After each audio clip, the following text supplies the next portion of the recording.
and see a pond. People were swimming and diving. There were special arrangements for sliding into the water. Inside the restaurant was a jukebox. Somebody put a dime in.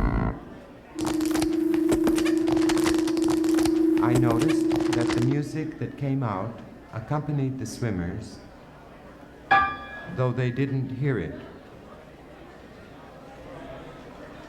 One day when the windows were open, Christian Wolff played one of his pieces at the piano.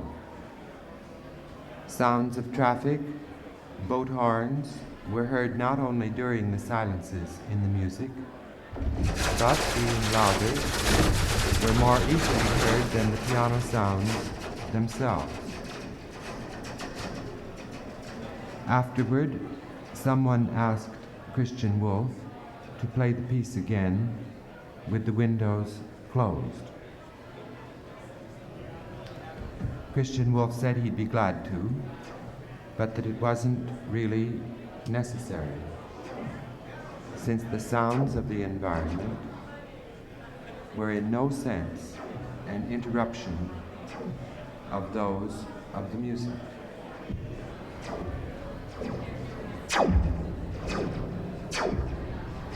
One evening I was walking along Hollywood Boulevard, nothing much to do. I stopped and looked in the window of a stationery shop. A mechanized pen was suspended in space in such a way that as a mechanized roll of paper passed by it, the pen went through the motions of the same penmanship exercises I had learned as a child in the 3rd grade. Centrally placed in the window was an advertisement explaining the mechanical reasons for the perfection of the operation of the suspended mechanical pen. The stories at the end are very good.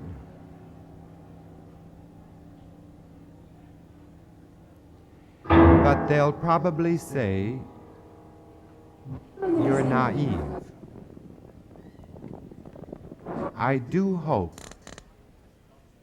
you can explode all the disciples of that idea. We're very interested to hear what Ramakrishna would say about the fact that a 4-year-old child had just then committed suicide.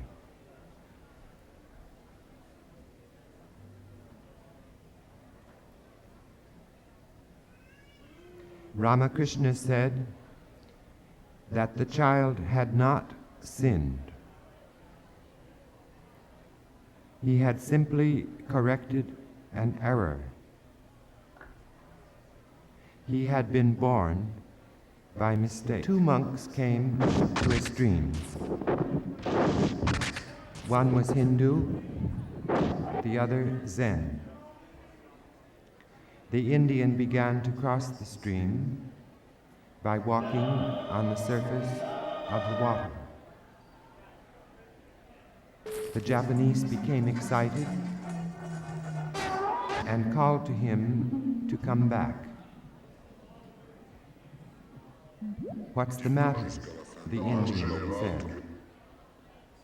"I should let you know that the conductor has no score but has only his own part, so that though he affects the other performers, he does not control them.